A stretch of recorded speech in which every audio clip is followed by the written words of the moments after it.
Welcome back to my second channel, Flea Bitten Side Quests. My name's Tom, and today my mom and I are taking a cruise on Mystic Seaport's SS Sabino, a 110-year-old coal-fired steamboat. The cruise is about 30 minutes, and it'll give you a great overview of Mystic Seaport as well as the history of many of its historic ships and buildings. So now come along with me and my mom and let's set sail.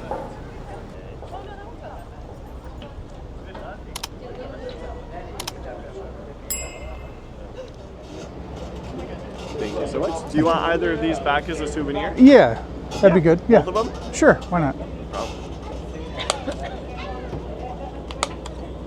Thanks. Thank you. Just watch your head as you board there. Hey. Welcome aboard. Thanks.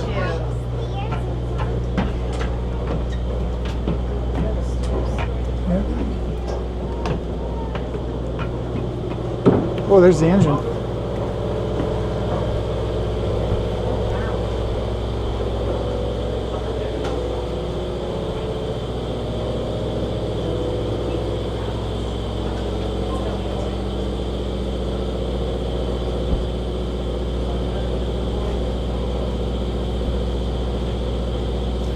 Wonder what the horsepower is on that.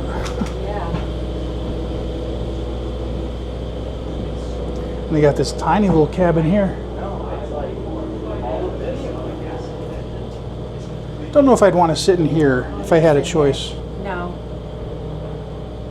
Well, if it was pouring. Yeah, I was gonna say if it's raining.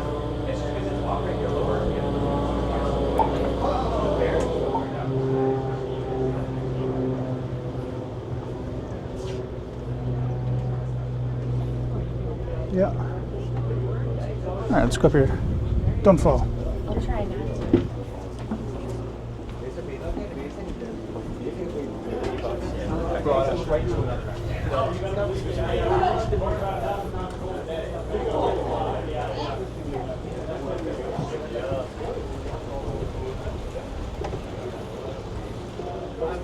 All right, everybody. So welcome on board Sabino. Just a couple quick safety announcements before we leave the dock. First and foremost, life jackets. Life jackets on this upper floor. They're going to be underneath the pilot house on the starboard side. That's the right-hand side for most of you guys. We have plenty more down the back steps as well. There are going to be 4 loud whistles as we're backing up. Here comes some horns, guys.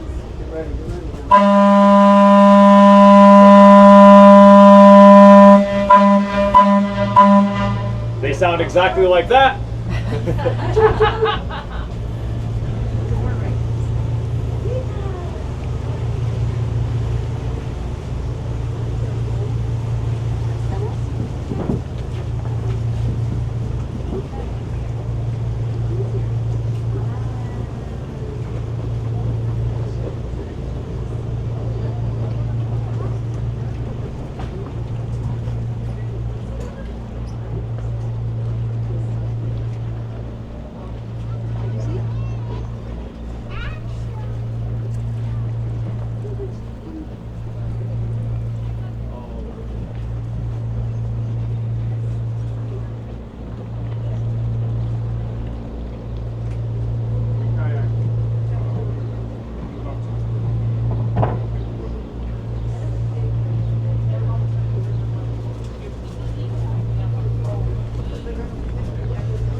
So once again, welcome on board Sabino. Welcome to Mystic Seaport Museum.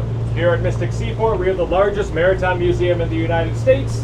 We have over 3 million artifacts, 500 vessels, and 4 national historic landmarks, one of which is Sabino herself.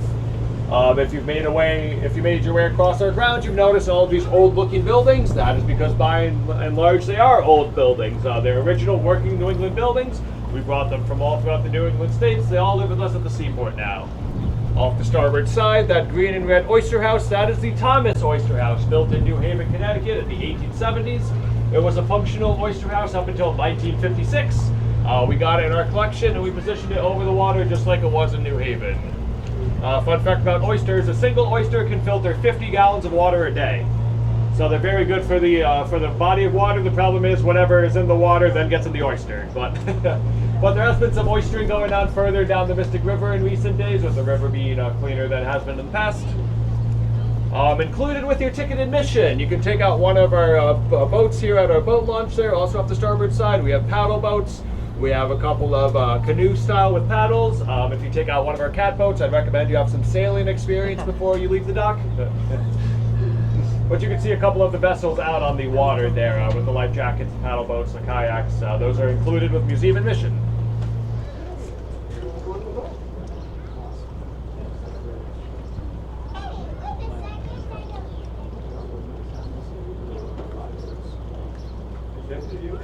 So quiet.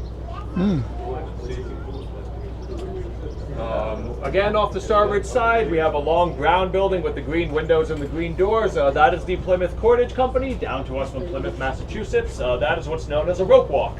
When it was in operation winding rope, it'd be about 1,000 feet long. We have about 300 feet of it on display. From that 1,000 feet of length, by the time all is said and done, twisting the strands together, you'll have about 600 feet of line. We are now passing the schooner Brilliant, also off the starboard side. That is one of the more brilliant vessels in our collection there. That is an all-wooden boat, built in the 1920s. It is fresh off of a restoration down from Rockport, Maine. It was up there for a couple of months, but it's great to have her back with us again.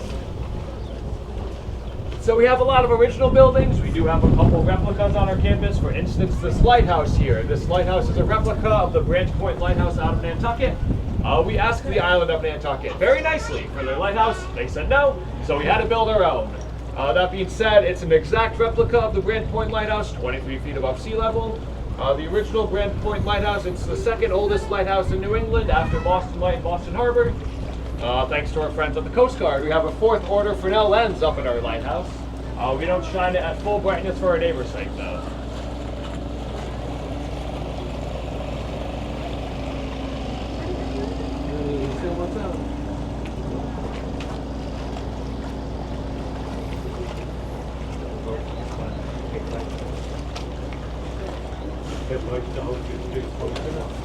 No, not anymore, but we just have it positioned as it would be in New Haven, yeah.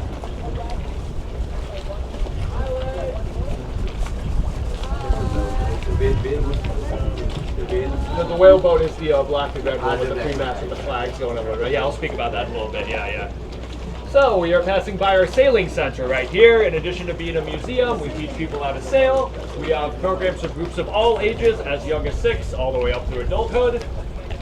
We are full underway in the summer now. We have a summer camp here. We take a group of about 40 kids, ages 8 to 15. We keep them overnight for a week. We teach them sailing, we teach them nautical history. On the Dyer Dows there with the multiple color sails, those are our training vessels. So where do we keep a group of 40 kids for the night?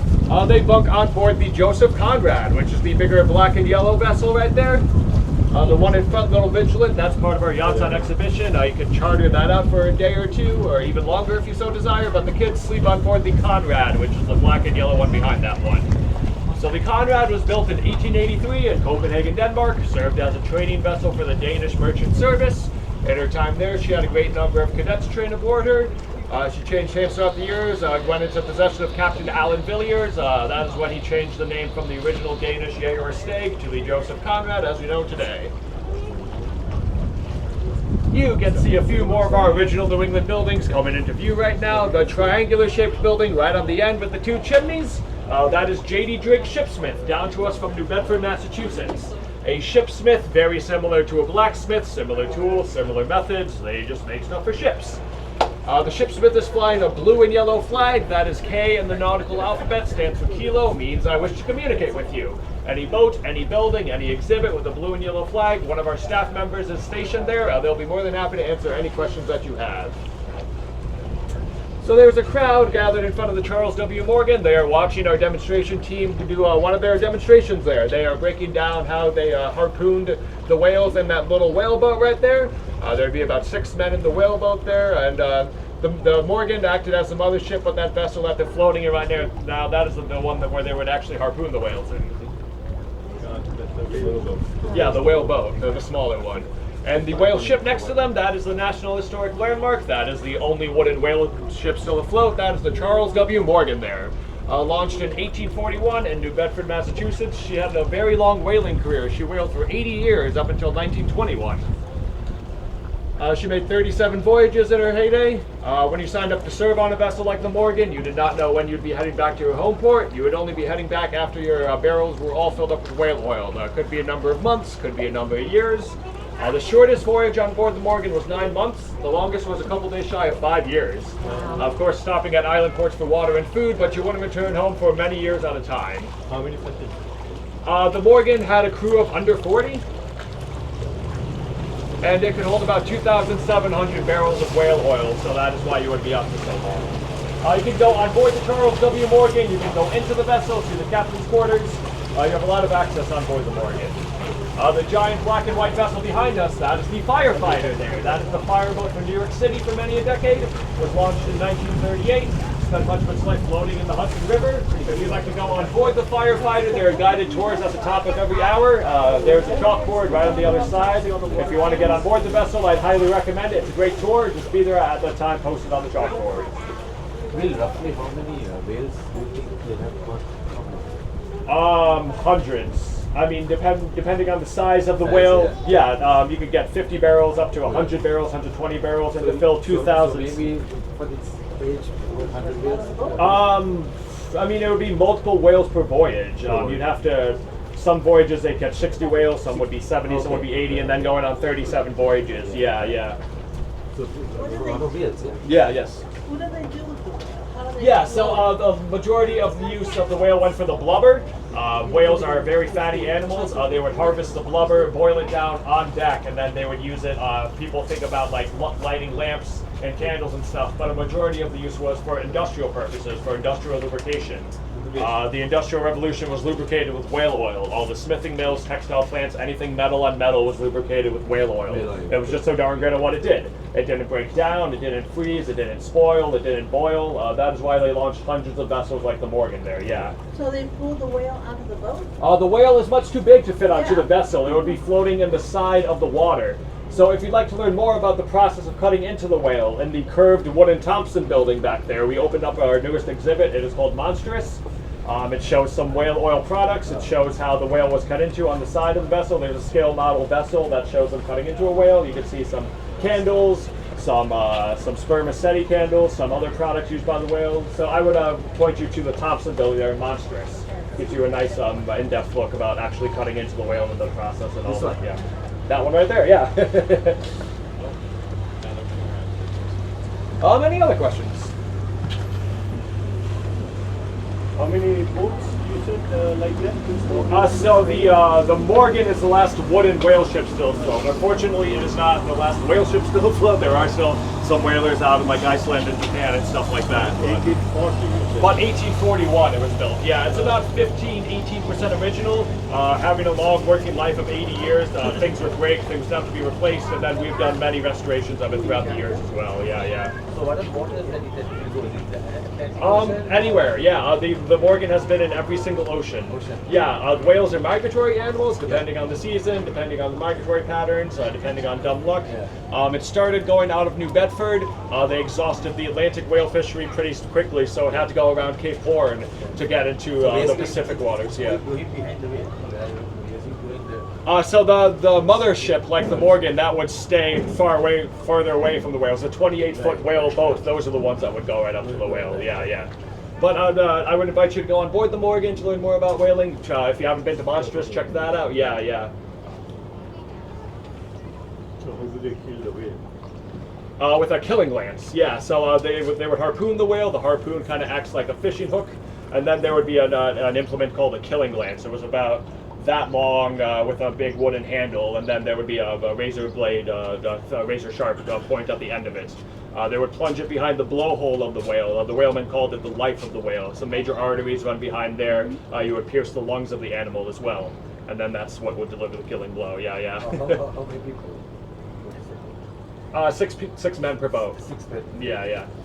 And then once they harpooned the whale, they'd be dragged behind on a Nantucket sleigh ride, and then the whale would sprint out and sprint out. Yeah. So there'd be 6 men in each of those boats. Yep. You got tire the wheel down. Tire the whale down. Yeah, you kind of work it like a big game fish after you harpoon it. Let it sprint out, come up on it, sprint out, come up on it. Yeah. Oh, and the drawbridge is up right now. Oh, it's up. Huh? It's up, yeah. Raises at the 40-minute mark past the hour. Being the 4th of July weekend, there will be plenty of boats coming and going through it. But I'll speak a little bit more about that when we get a little bit closer. But you can see it works just like it did back in 1922. How long is the open? Depends on how many boats are coming and going. Average opening is about 7 minutes. If there's one boat, it'll be up and down. If there's a bunch of boats coming and going, it'll be up for longer. Yeah. Till cars can go over it? Yeah. It's cars, pedestrian traffic. Yeah, but it's open now for boats. Yeah, I'll speak a little bit more about that when we get a little bit closer.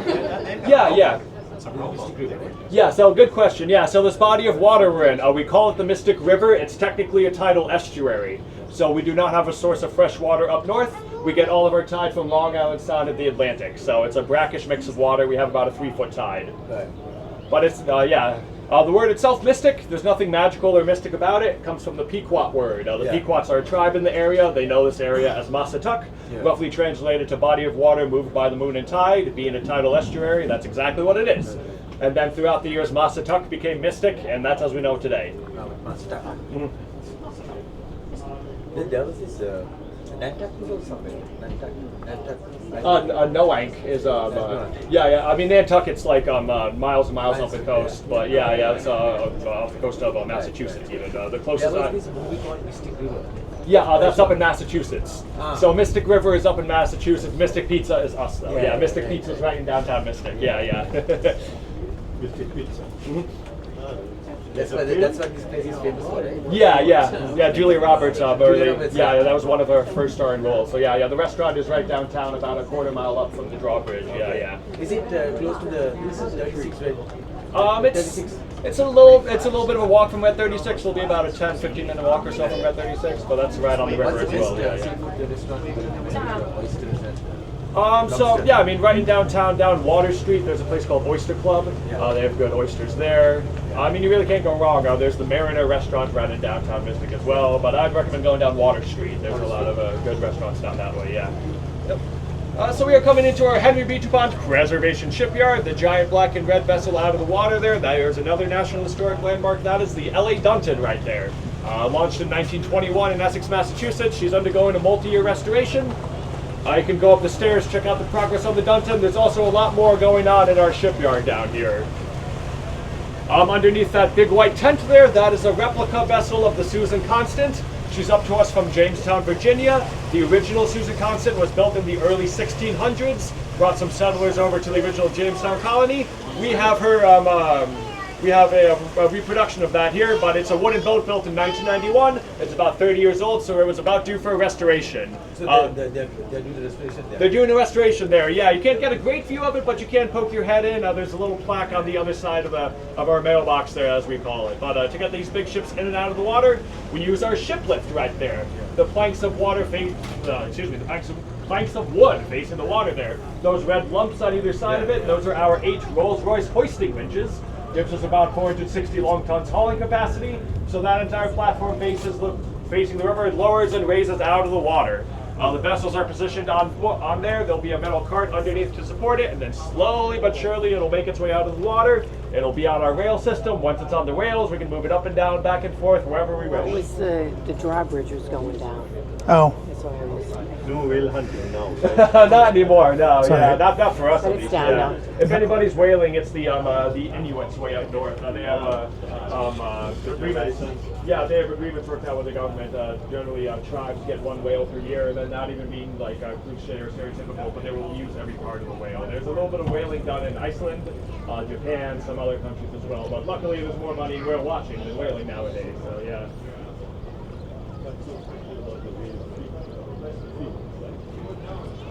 So they use like shark fin for and stuff. Yeah, a whale. That's when they do catch whales now. It's mainly for their meat, but the whale meat is very fatty. Whales have a lot of blubber, so the meat is very fatty. There's not really a taste for it in like Western markets, but like in Japan and other countries, they do still eat it.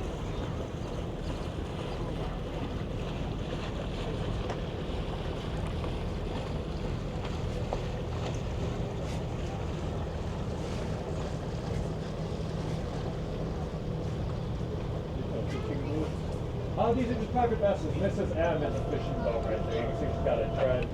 Or, yeah. But these are just private vessels. Yeah. Not museum boats, but they're still cool to look at, yeah. Annie here is a tugboat from the 1880s.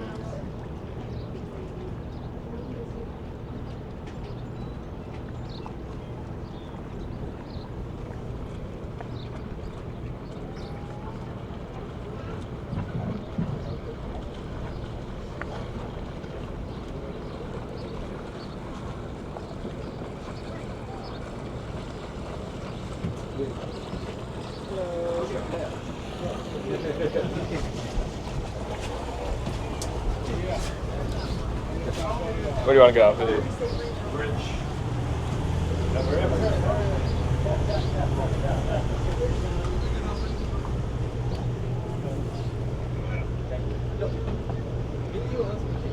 I'll just talk about the bridge while we're up on it. Yeah. So here is the Mystic River Highway Bridge. Back when it was built in 1922, that was in fact the highway, so we still call it the Highway Bridge today. Those giant concrete counterweights hanging on the right-hand side weigh about 285 tons each. Enough to counterbalance the weight of the 90-foot or so span.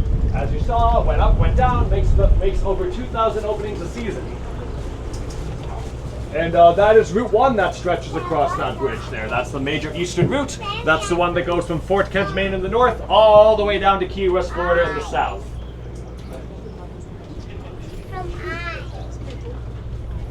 Be one heck of a road trip, about 3,000 miles or so.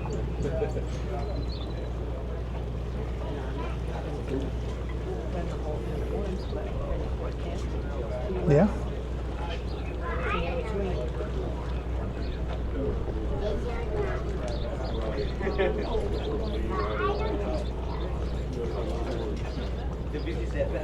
But I'll tell you a little bit about Sabino now, the vessel we're riding on. Sabino was built in East Boothbay, Maine back in 1908. So East Boothbay, Maine, that's southern coastal Maine. If you're familiar with the coastline of Maine, it's very jagged. There's a lot of bays, there's a lot of rivers, there's a lot of island communities.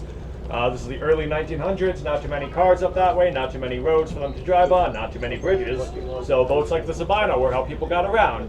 She was, you can probably guess, a ferry, shuttling both people and supplies around southern coastal Maine. With her regular runs as a ferry, Sabino became a mail truck, she was a school bus, she was a delivery van. Pretty much anytime anybody had to get anywhere around southern coastal Maine, it was on a vessel like Sabino. Started running on rivers, up on the Damariscotta River, finished up her service life in Casco Bay, right outside of Portland.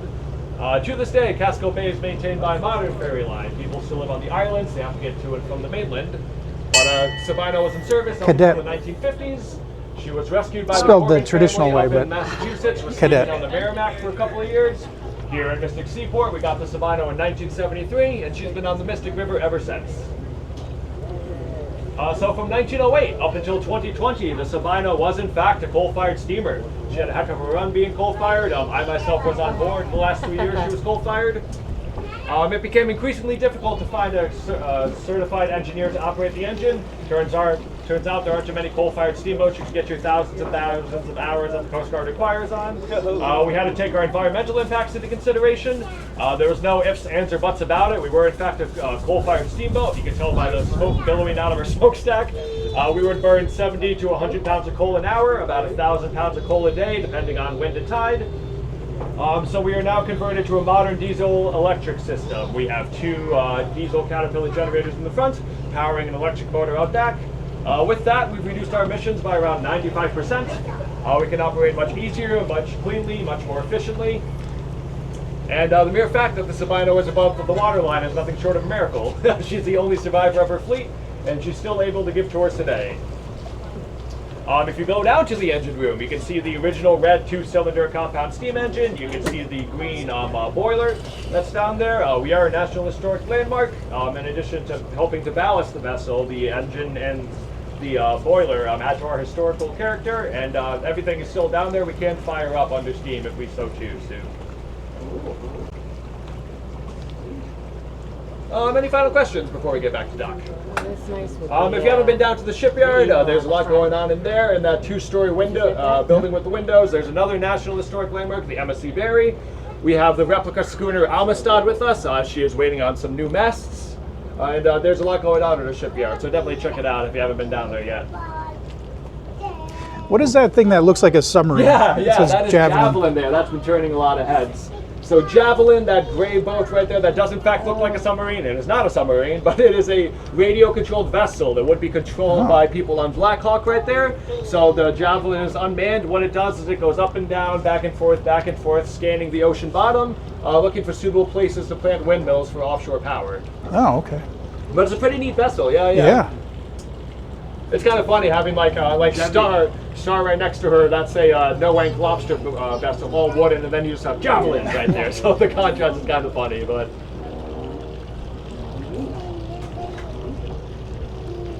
Looks like a javelin. a little bit, yeah. You throw it. Yeah.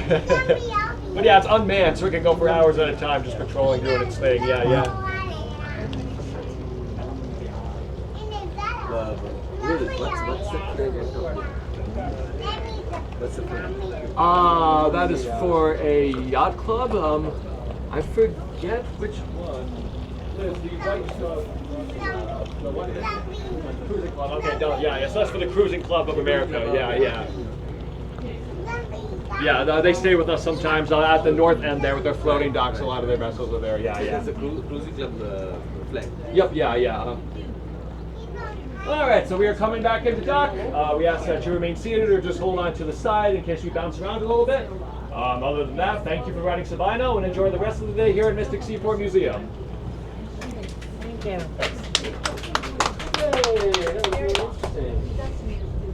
Great tour. So anyway, you hungry?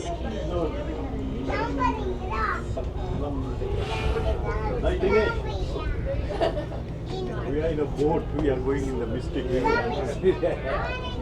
Yeah, we are Sabino boat. Sabino boat. Yeah.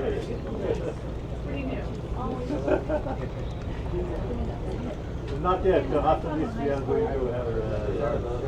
And what time I have to be there? Okay.